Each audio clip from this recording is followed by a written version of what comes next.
Hey, welcome to the Unschool Files Podcast, Patreon edition.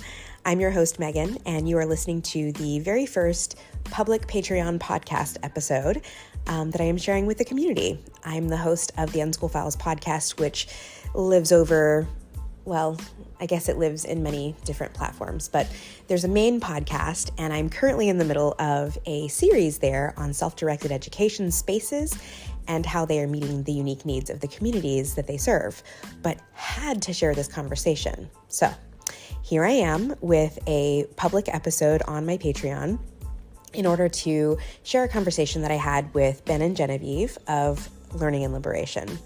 We discussed their lives as unschoolers, biases that exist against youth, and their pursuit for this accessible resource that they've been building in film format for youth and families who are either involved or are curious in becoming involved in unschooling.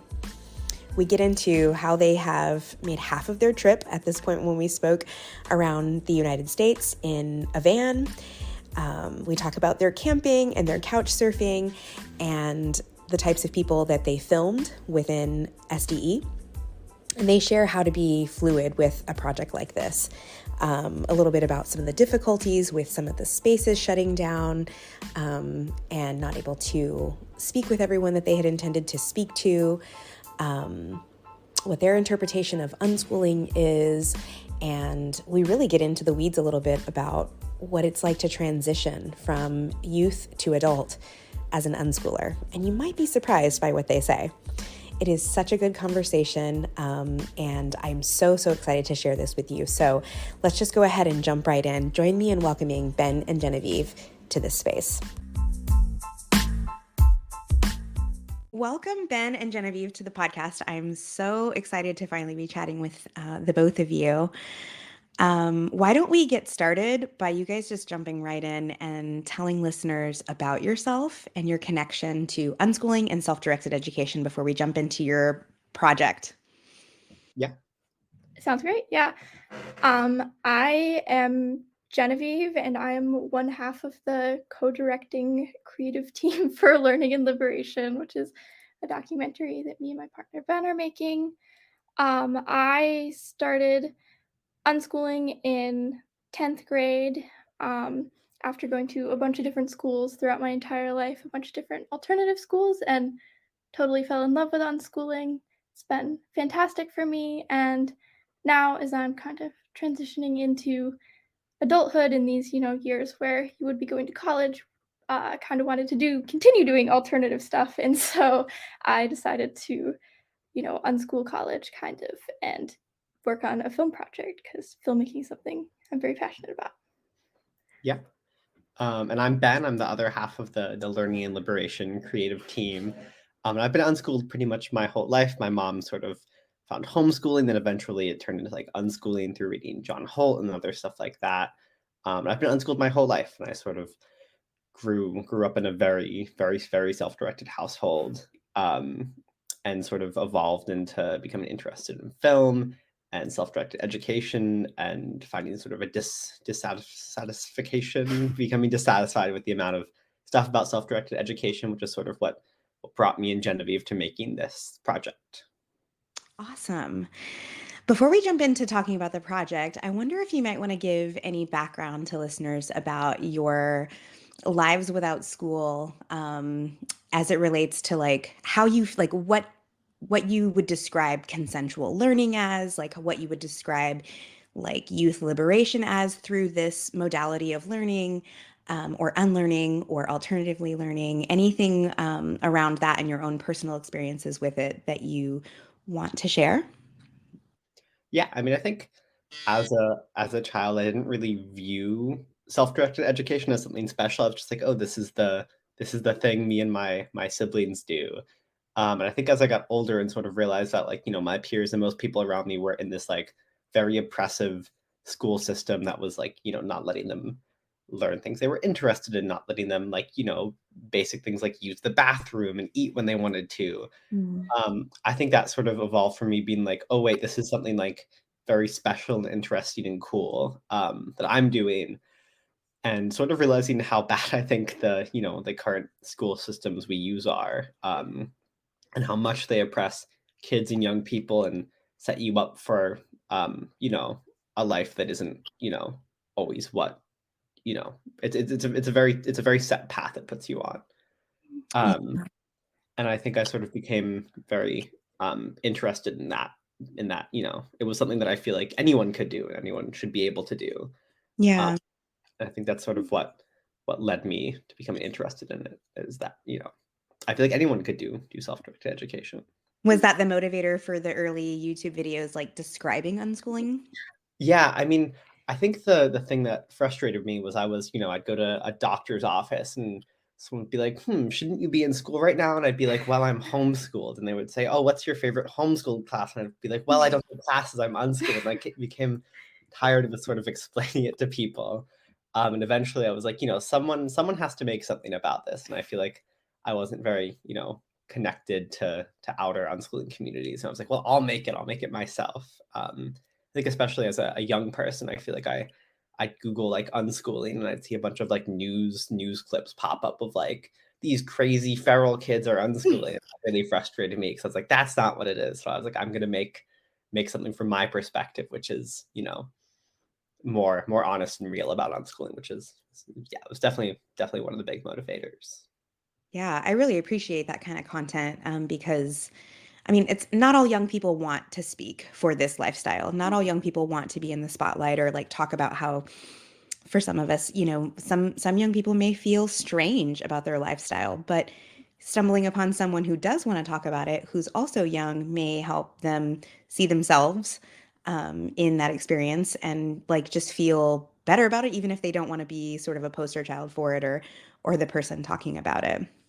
Yeah, I mean, when I first started researching unschooling, I mean, I was in public school, very frustrated, and I was deeply interested in unschooling and researching it. Ben's video was one of the first things that I found, and I was, we're the same age, and I was, in ninth grade, like 14 at that point or something, and it was really, I feel like, impactful for me to see, someone who's my age talking about unschooling, and I was like, wow, I could be doing this too. This person's in the same grade as me, which was felt very impactful and important to me. Yeah. Genevieve, do you want to talk about anything like specific about the way you look at living life without school, or maybe you want to talk about your work with the zine, Youth Liberation Now? Mm-hmm.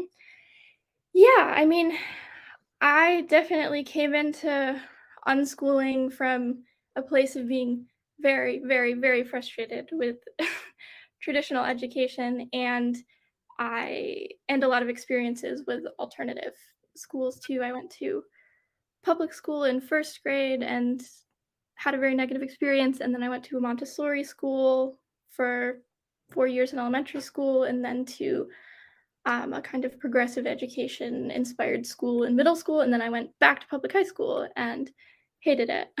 um, but I like from all of those experiences that I had in like middle school and stuff, and all these different experiences with alternative education, I feel like um I don't know. I mean, in like middle school, I went to kind of more of a progressive education style school, and I feel like I saw a lot of like hypocrisy from like the adults in the Mhm. space of saying, "Oh, you're free, but I don't know, you have to, have these set classes and hours and things that you have to do." And that really, really frustrated me. And then I went from that environment into an even more restrictive environment, going to public high school.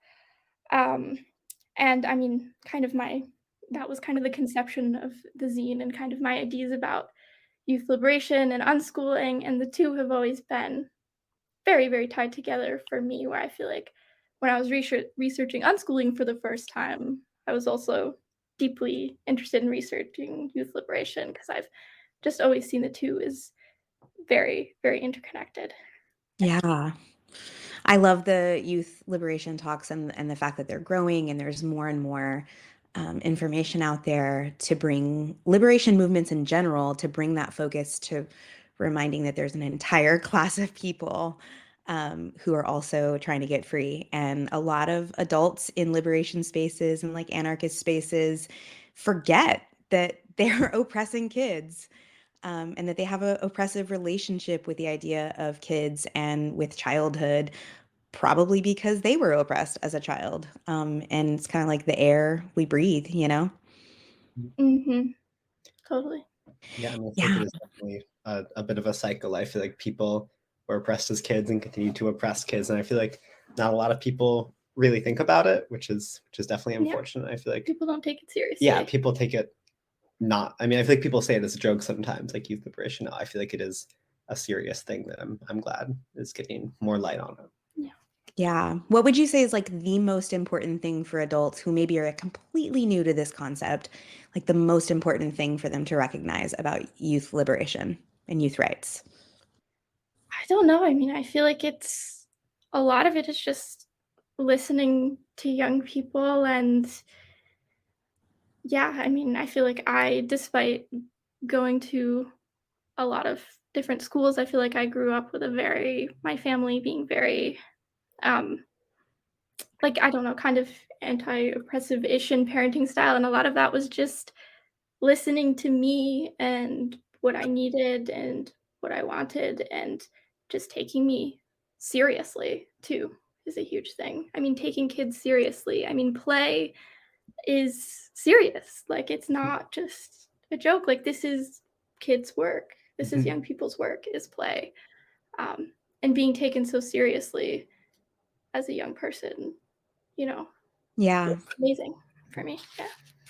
Yeah, I mean, I feel like I always went into whatever I was doing as a young person with, like you said, the utmost seriousness. Like when I was building Legos, I was like, okay, I've got to build these Legos. And when I was, making YouTube videos when I was 13, I was like, okay, these are serious YouTube videos. I'm gonna write them. I'm gonna shoot them. I'm gonna edit them. I feel like, you know, I think it's just taking kids with a level of seriousness that they feel for themselves. Like I feel like, kids don't feel unserious. Like I didn't feel unserious when I was doing that, even if maybe some people viewed it that way. And I think just like treating kids with like respect and like recognizing that they're sort of in control of what they're doing, I think is important. Yeah. Something really stuck out at me at a interview recently where I had a young person from a flying squad chatting with me and a facilitator as well. And they had mentioned that they think that, adults just constantly refer back to the like brain development argument of not taking kids seriously because their brain isn't fully developed. And this young person framed it in such a good way. They were basically saying, like, your body is always changing, your brain's always changing, like, you're always going through different phases of life. And in every phase of life, you have different capacities, right? Like, different edges. And you don't see, like, people doing that to adults and being like, oh, you've just been alive for 50 years. You can't think anymore. Yeah, that's really good. I feel like that's a good argument to use. I feel like Counter argument. yeah, a good counter argument. I feel like the argument that your brain isn't developed is so silly. It's like, are you gonna tell me for like a quarter of my life my brain isn't fully developed if it's like 25 or whatever the age Right. that's I feel like yeah, people do use that quite a bit, and it's not a very valid argument. It's not a valid argument for not taking young people seriously. Yeah. Like a young person can just be as serious and as fully developed in their thought as they are like right now, today, and they don't have to have like a 25-year-old brain to have a fully formed thought, you know? Yeah. So yeah, I found that really, really interesting. Okay, let's jump into the Learning and Liberation Project. I'm so, so excited to talk about this. I'm excited for the first episode to drop. I'm excited to hear all the things. Why don't we first start with how you came up with this concept? Yeah. So the project sort of spawned, or I guess we thought of the concept in 2021 when we met. We met kind of just because of unschooling, the fact that we were both unschooled and doing stuff around it. And I feel like we talk a lot about me and Jen. We talk a lot about how there isn't really any good content made about self-directed education in sort of the film mode. There aren't many good films or news segments or like there's not and things that are really accessible to things you don't Yeah. have to pay for, things that are like like a resource. Yeah. Versus like there are plenty of films, but I feel like we want to make some sort of free film about self-directed education. And then for a year we sort of thought on that and thought where do we want to travel with it? What kind of things do we want to cover?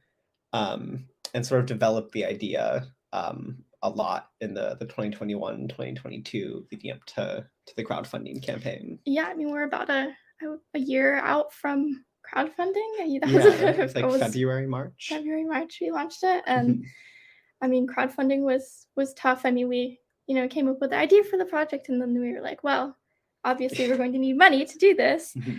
And so we launched our crowdfunding campaign and did a lot of work, but the crowdfunding campaign was really wonderful. And then I feel like we were able to build a lot of community and support about the project before we even released it, which was really nice. And I feel like now going into releasing it, I feel like there's some work we, don't have to do now because we did it then, and we have this, wonderful community of people who are really excited about what we're doing. Yeah. It's definitely a good way to get the word out and get people, thinking about it. And also I feel like it was a great way for us to talk to people and be like, hey, what do you think about this? I feel even our family and friends and stuff. It's a good excuse to do all of that outreach very early on. Yeah. When you guys started doing the crowdfunding, what kinds of responses did you get? I mean, we definitely had some really people who went, above and beyond. We've had a lot of people offer to host us sort of on the road while traveling, which is incredibly kind. And we have stayed with some people for a week, which has been very kind. We've had, I think we made a lot of connections with people who were beyond just giving to this project. I want to know you. I want to help in some way. I want to, really support what you guys are doing in the message, which I think has been really, really incredible. Yeah, we definitely had a few different young people reach out. I mean, even there were people from kind of globally who kind of reached out and were like, I want to help with your project in some way, which was, really amazing. I don't know. I feel like it was nice to see that people were so enthusiastic about what we were doing. Yeah. I think one of the most exciting things about making a project like this is sort of all the friends you make along the way, even if it sounds a little cheesy. I feel like it's enabled us to meet a lot of really cool people and connect with them in ways that maybe we wouldn't have if we, were not making something about self-directed education and doing this whole project. Yeah. Did you guys actually live in your van or vehicle that you took on the road, or did you stay places all along the way and not stay in the van? We did a big mix. So we crashed on a lot of couches. We did a lot of camping. That was the main thing we did. We had a box with a tent in the back of our car that took up a lot of room, but it was worth it for very cheap accommodations. Yeah, I feel like we did some cool camping on the way, definitely. Will there be any part of the filming? Will any of the camping and stuff make debuts in your episode? We have sort of the first episode of the series, or we're calling it episode 0, is sort of about our journey to begin making the series, and sort of shares our perspective and who we are, so that for the rest of the series, which won't really include a lot of us, you can sort of, it sort of shows you who's making the film, and, it tells you we're both unschoolers and all of that. And there's definitely some camping in there. So see us looking sunburnt and tired. Very disheveled. Disheveled, for sure. What was your best campsite, your best view at your best campsite? There's so many. I mean, we stayed in Yellowstone for a little bit, which was very beautiful. Yes. We camped near the Grand Canyon, and there were elk in the campsite, and they made these super eerie screeching wailing sounds all night long, which was kind of cool, eerie, kind of but scary. kind of cool. Yeah. Where else? We stayed at some pretty we stayed, probably my favorite campsite that we stayed at was we stayed in Northern California, kind of near Black Sands Beach. And it was kind of up on a cliff, kind of. But you could hear the ocean. Oh, that sounds amazing. Yeah. Had you guys ever traveled like this before, with your families? Did you ever take long road trips or do long camping type, road trips around? Not really. I mean, I've camped before, and I've done maybe a week-long road trip. But I feel like this was definitely way more extreme than anything I'd ever done. Yeah. I mean, I summer before this, I went out to Oregon to go to not back to school camp with a travel buddy who I had just met, to go to camp with from Ohio. We drove from Ohio to Chicago and then took the train from Chicago to Portland and then whatever. So that was a huge adventure for me, but it's not, not the same style of road tripping, but Yeah. independent adventure. That sounds like a really epic adventure, actually. Yeah, it was very fun. Yeah. Not very comfortable sleeping on the train. Yeah, I was gonna ask. That has to be the longest train ride. Like, It's 2 nights, 3 days. wow. So, how did you guys decide your path? Do you want to talk about that here, or do you want to wait and share that in your episodes, the path that you took?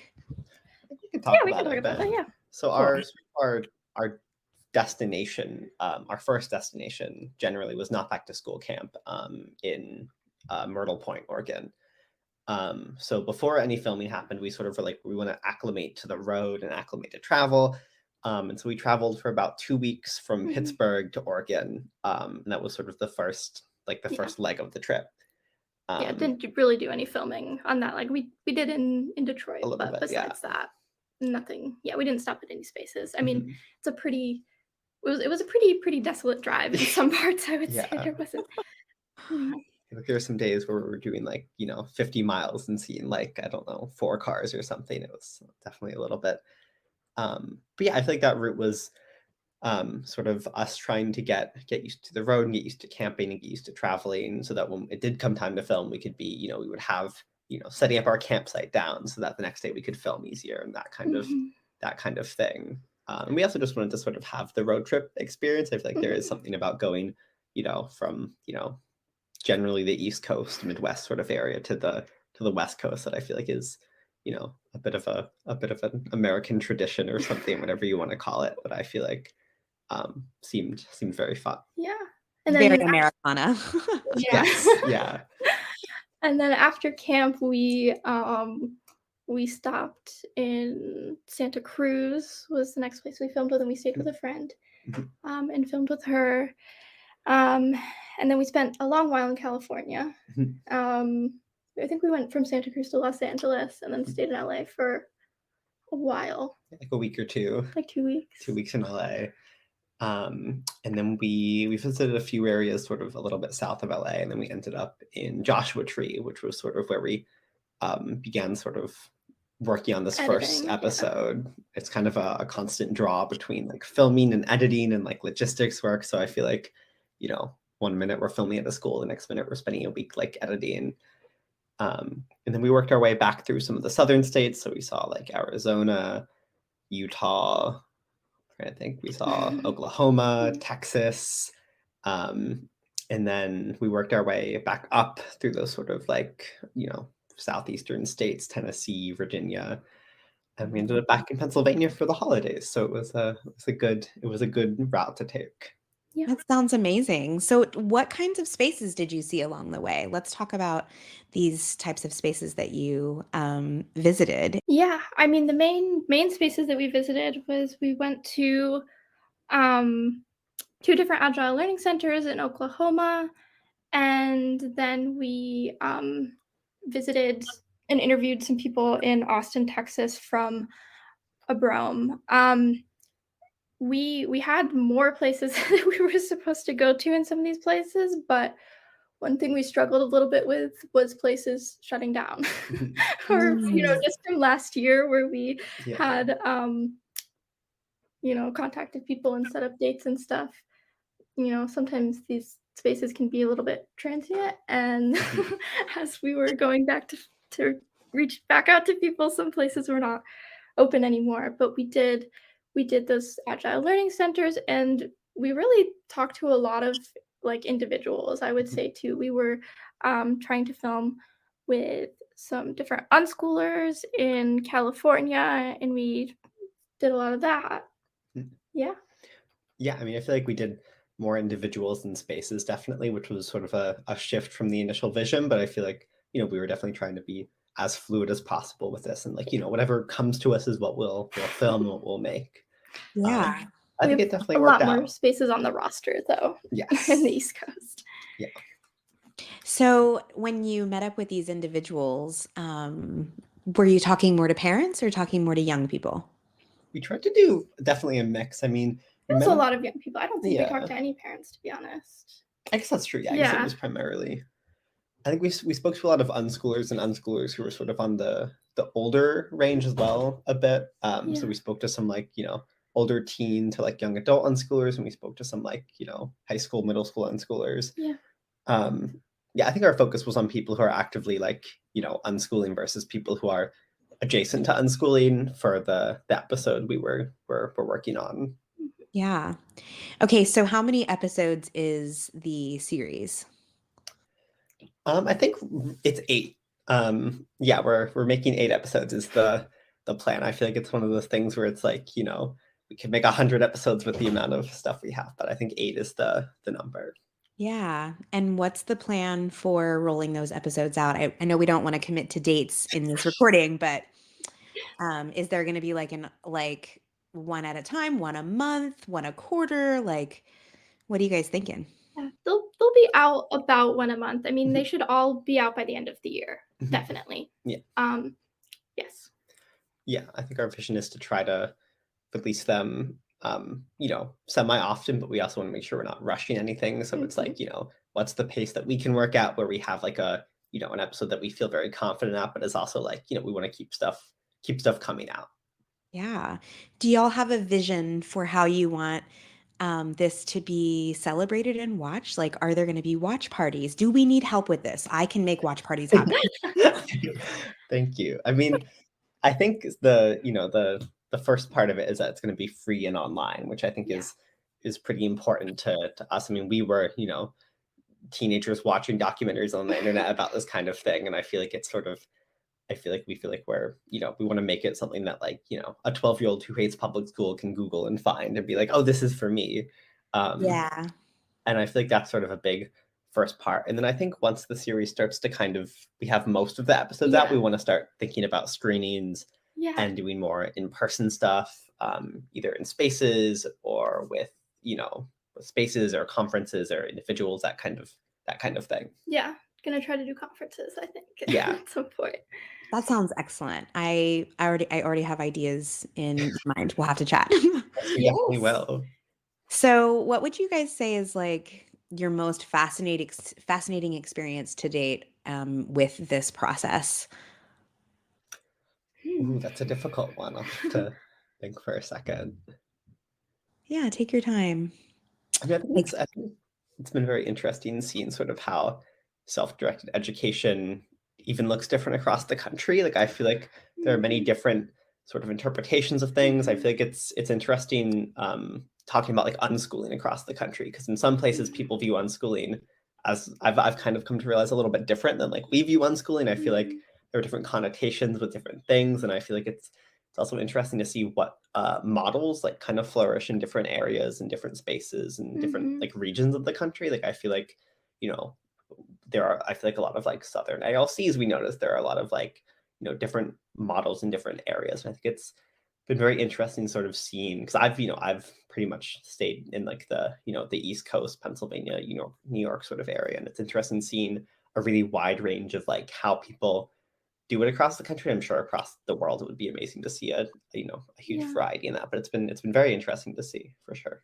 Yeah, no, I would totally agree with that. I feel like that has been very fascinating and probably something that I wasn't like in tune with before this project, and now I am. And just seeing like regional and just like how unschooling and self-directed education is tied to like communities and like the state that they're in and the different legalities of it and stuff is very, very interesting. Yeah, I think it is dictated by a lot of factors. Like, I mean, there's even like, can you go outside all year round? Is legalized? How many, is there like a amount of teachers you need? Like, I think there's a lot of different factors that you don't really consider until you look at like, oh, unschooling in like Texas is totally different than unschooling in Pennsylvania, or like running a space in Texas is like totally different than running a space in Pennsylvania.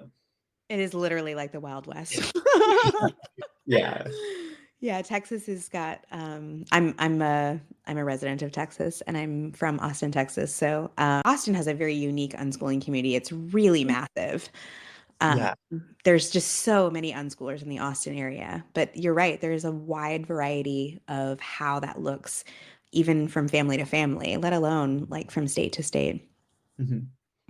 What would you all say is maybe the biggest misconception with unschooling? Hmm. I think there's sort of a conversation going on about like how unschooling relates to community. Um, and I feel like, at least the way I view unschooling, I feel like I see it as very tied to a community and tied to being a part of a community and a group of people doing a thing versus it being sort of a, an individualistic dream of like, I don't have to rely on anybody. I can do this all myself. And I feel like maybe it's not a misconception. Maybe it's just how different people view it. But um, I feel like it definitely depends how you look at it. But I definitely see unschooling as like a community-based thing. And I think there are, sects of people who view it differently. Yeah, it's really difficult, I think, for me to imagine unschooling as a siloed, like individual process.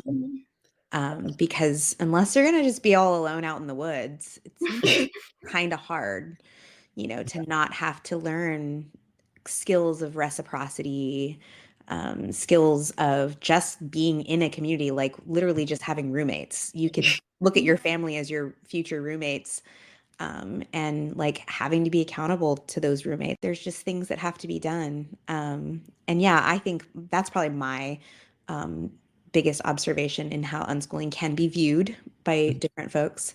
Um, and when you aren't considering community, I don't know, it really feels kind of more just like really privileged. Yeah. And I guess some people live that way, and there may not be enough that bumps up against that lifestyle for them that tells them that that's so. But maybe just being able to tap into communities, which is, I know we talked about how these spaces have a hard time thriving. Sometimes it's laws, sometimes it's finances. Like it can be like a lot of overhead to host one of these spaces.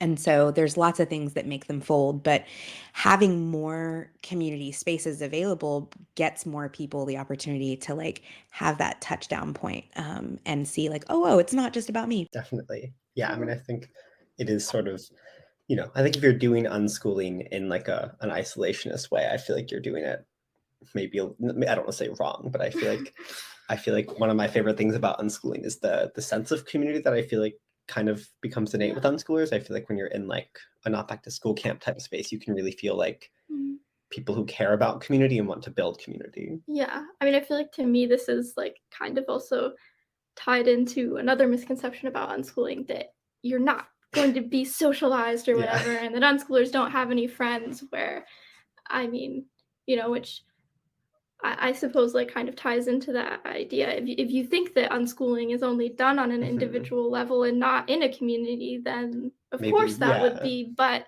if you view unschooling as something that is to be done in a community, then of course people are have friends and family and connections and are a part of the world. Yeah, I think that's such a great key word right there, like a phrase, a part of the world. You're a part of the world, like everybody else. Yeah. That's one of the very powerful things about unschooling is that, you kind of strive to be just like a part of the world, and you're out in the day when people work, and you're out in the day, and you're walking around the city when adults are commuting. Like I feel like it's, being a part of the world instead of sort of separated from it on like a school basis, instead of being like shoved in a building to be separate and until you're ready. I think being a part of the world immediately is what makes unschooling very special. Yeah, definitely. And kind of just like an organic, natural extension of just living. Like if you just never go to school and just keep living, it's just like you just keep living. And then people are like, what happens when you're 18? You're like, I'm just gonna keep living. Yeah, I'm gonna keep And then doing I'll be 19. exactly. And I think that's kind of what it's been for us is, we were Yeah. both unschooling, we were both working on this, starting when we were like 16, 17, and now we're both 19. And it's like, we're gonna keep doing this. I feel like Yeah. there doesn't have to be a big a big jump, even if most people view it as like, oh, now you're an adult. And it's like, well, I've been doing the same thing, Yeah, I mean, this was, I feel like we talked to a few unschoolers who were, I don't know, in a similar age group to us or a little bit older. And I feel like, I mean, everyone was just like, yeah, my transition to like adulthood, whatever that means was very easy and very smooth because, you're already doing it. And yeah. What do you think are like the most key components to the quote transition into adulthood, which I know like for some reason people conceptualize that transition as like a moment, and it's really like years that you may start transitioning to when you're 14, or you might not start transitioning into more like adult like things until you're 17 or 19 or 20, or who knows what your age is, but it's not in a moment. Like it happens over a period of time. I have an 18-year-old myself who is in that transition. And I think lots of people want to know and ask me often, like, so like, what's he going to do? Like, what's he doing? Like, that's the most common question is, what's he going to do? And I don't really have an answer other than he's just going to live. Yeah, exactly. I mean, I think that transition I think people view it as kind of when you turn 18, and especially when you go to college is sort of when they view that as the transition sort of like, you're on your own now. And I feel like for unschoolers, it's like maybe you got a job when you were 14, but you still, I don't know, you still don't know how to do your laundry. Like not that, but it's, I feel like the transition happens in much less of a linear way or like a moment than most people imagine it. I think it's definitely like a lifelong process in the way that I feel like unschoolers view all of life as sort of a process and ever evolving thing. Whereas, like I didn't know what grade I was in. Whereas I feel like, it's like it's a steady stream versus like a jump to the next thing. I mean, I don't know. I feel like for me in some way, I left school in 9th grade and then started unschooling in 10th, 11th, and 12th grade. And I feel like perhaps for me that was kind of a big moment there where I feel like since then I feel like things have just snowballed for me, where I've worked on these projects and done these things, and it's all evolved into what I'm doing right now. And that perhaps that moment when I was 14 and in public school and wanting to unschool was a kind of catalyst for that. Yeah, that's a great word. I feel like people are always looking for what's the catalyst in that transition. It looks different for everyone. It really does. Yeah, I mean, I think it's about not being on like a, one path or, doing what it's about. Like, I feel like doing what works best for you, which I feel like is really encouraged within, unschooling, is sort of figuring out what, makes you happy, what you can do to make others happy, and, figuring that out. Yeah, trying on different experiences, trying on different skill sets, trying on different literal aesthetics, like your clothing changing, your hair changing, your, meeting a new friend, falling out of a friendship, falling in love, taking your first camping trip, like all these things. I mean, I went to school, and lots of other people I know went to school, and I still had that coming of age transition, and it wasn't happening when I was in school, and it wasn't happening the moment I turned 18. It just unfolded over years. And eventually I learned to like not make food that tastes like rubber. Exactly. It just took time. Yeah, I mean, I think it's like an experience thing. If you're, spending all your time putting your effort towards something that isn't like experiencing things and doing sort of real things, and I feel like it gets kind of, it happens in a different time frame. Yeah, it can. That actually reminds me, I wonder if you all have any advice for young people out there who maybe are struggling to find experiences, or who are struggling to like get out of a rut. I know there's like a big conversation in the teen world amongst teens that are feeling kind of stuck, like feeling kind of like this collective experience we all had in 2020, like stopped their life. It stopped, certain friendships and bonds. It stopped them from feeling confident because they were like inside for a really long time. Do you have any like words of encouragement or advice for young people trying to get out of that rut? Yeah, I mean, I feel like as an unschooler, I've definitely been in that rut before. I feel like it's something I can definitely relate to, as something that's happened to me. And when I think of how I got out of it, I feel like it was sort of just like, needing some inspiration and motivation, maybe. I mean, I feel like part of what I feel like made me feel kind of a little downtrodden is that people, like, when you're in that stage, people see what you're doing as like not valuable, like as an unschooler. And I think it depends if you have like a, supportive family and supportive friends, but like, I had a mostly semi-supportive family, but I feel like, like your grandparents are like, what is this? What are you doing? Or like, once again, the doctor's office is like, what do you mean you don't go to school? And I feel like there can be sort of a feeling of like, this is not working. What am I doing? And I think the things that helped me with that were sort of trying to find like broader friends and community. I think, like, I feel like trying to reach sort of beyond where I lived and reach beyond, I started making YouTube videos, which sort of brought me into more of a, community of people. And I feel like sort of trying to find that community was very helpful for me in that moment where I felt like, oh, I'm doing nothing, nothing's happening, but I was, I was still, I was still doing a lot. And I think just sort of reframing the way I viewed it was very helpful. Yeah. I mean, I think if you're a creative person, a big thing is just making what you are passionate about and things that you're proud of and then sharing them with other people. I mean, I feel like that is what I have done throughout my entire unschooling experience, and it's been very, very fruitful for me. Even just the act of creating something and then putting in front of other people is, I don't know, I can feel very, healing and like movement where you're like, I'm making things and moving forward. I don't know. Yeah, I love that. Make things, do things, see people, meet people, like get out of your house, Definitely. maybe get in your house and in your computer and connect with some online spaces that are new or different, try a new thing, take a cooking class, like, yeah, shake things up a bit. That's really great advice.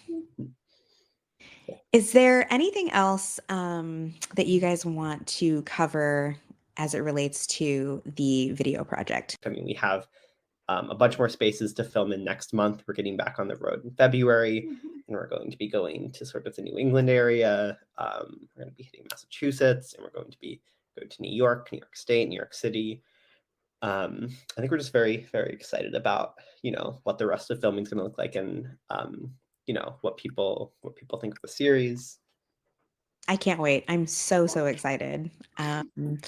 Oh, I meant to ask on your crowdfunding and how that has all like gone for you. Has it been overwhelming, like creating a bunch of posters and prints and things? A little bit. Yeah, we shipped out the posters the night that we left to travel, or the night before we left, which was kind of crazy. Maybe not our best decision ever to leave that until the last minute, but we did it. Yeah. Yay. Yeah. I mean, I feel like the fact that people wanted to support us and like, get posters and postcards and those things was really amazing, I feel like, and we're very, very grateful that it enabled us to make this. Yeah. The fulfilling of that has been kind of crazy, but it's also kind of felt like, we get to make art and ship it to people and that funds us, which I feel like has felt kind of magical as like the, it's kind of the ideal model. Yeah, totally.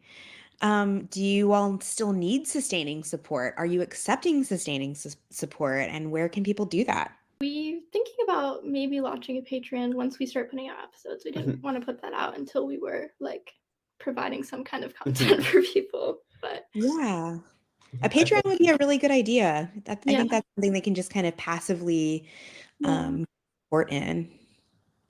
Yeah, I mean, I feel like we want to, make sure we're able to cover, the cost of making the rest of the series. Then I feel like, the rest of everything will go into distributing and making sure people can see it and, get it out there in the best ways possible. Because I think that is, kind of the second part of this project is getting this like resource out to, people who we feel like would, potentially enjoy it for free. Yeah, I love that you continue to bring us back to the fact that it's free, because there have been other films out there, and I know you have to like buy the rights and like host a watch party, and I think it's going to be really cool to host watch parties and encourage people to host watch parties, but love that it will be free, it'll be hanging out on YouTube, and people can just like pass it all around. I can see what's going to happen. It's going to be so big. People are going to love it. Thank you. I mean, we're really hopeful that that's what happens, that, it Yeah. gets passed around and Yeah. you can host a screening whenever you want to. We'll send you the files. I I mean, feel like I feel that's like the goal. to me it is the ethos of zine distribution that I've now I'm applying to film distribution, where I feel like, I mean, when I made my zine, I intentionally wanted it to be free and I wanted it to be online for people to print. And I feel like because I did that, people saw it and I didn't even really have to do anything. Like, it was just released into the world and people did the people work think for what me. they think. Yeah, zines are really rad that way. Where can people follow you and find you until the release of the first episode? Do you guys like to share anything on social media or do any like behind the scenes anything, or is that not something that really you've been able to make time or space for? We do a bit of behind the scenes posting, definitely. Yeah, I mean, our Instagram is the main social media that we use, and then our YouTube channel will be where we'll release everything. So if you want to subscribe to us on YouTube, that is where you will find our actual content. Yeah, I think our channel is just Learning and Liberation. So if you search that up, and I think our Instagram is @learningandlib. So either of those places are great places to find us. Awesome. I will have all of the links and we can link up the Youth Liberation Zine and we can link up some of Ben's old videos, put all that stuff in there. And I will have my eye out and I will be watching and waiting for this release. And I can't wait to share it with everyone. Is there anything else you guys want to share before we wrap up? I think so. Thank you so much for having us. This has been really, really fun. Yeah, this was so fun. I'm so excited for you all. And I hope that this year brings you all of the things that you need. And please don't hesitate to reach out if you guys need any kind of support. I know people all over. Will you guys be visiting Hudson Valley Sudbury School by chance? Yes. Okay, great. Because I have wanted to see this school up close and personal for so long. I really am excited to film there. They seem awesome. We were not, it wasn't until this fall that we reached out to them because Antonio from Abrome heavily recommended them to us. And they're going through a very interesting transition right now. Yes, they are. I spoke with them for the podcast and they've actually transitioned to Xena Democratic School. I apologize. They're no longer Hudson Valley. Yeah. I'm not sure what to call them because people don't always know the new name. Some people do, some people don't. But. Yeah, I forget that too. But they are such an inspiring space. If for nothing else, the amount of transition and the way that they sit down, look at a thing and go, how does this make sense for our community? Not theoretically, but our community. And I just find that so inspiring and I hope to visit it one day because I think that it's a really, really cool space. And also one last thought I wanted to share is, and I wondered how you would feel about this. If this does well, do you guys see yourself wanting to go international and crowdfunding to maybe take a plane trip somewhere else? Ooh, I mean, I think we haven't, thought about that in any realistic way, but I feel like I would love to see self-direction across the world. I feel like in seeing, what it's like across the United States, I'm sure it'd be amazing seeing it across the world. That would definitely be amazing. It would be very cool. Yeah. We'll just let that hang out there in the ether and hope that something happens one day. Yes, that would.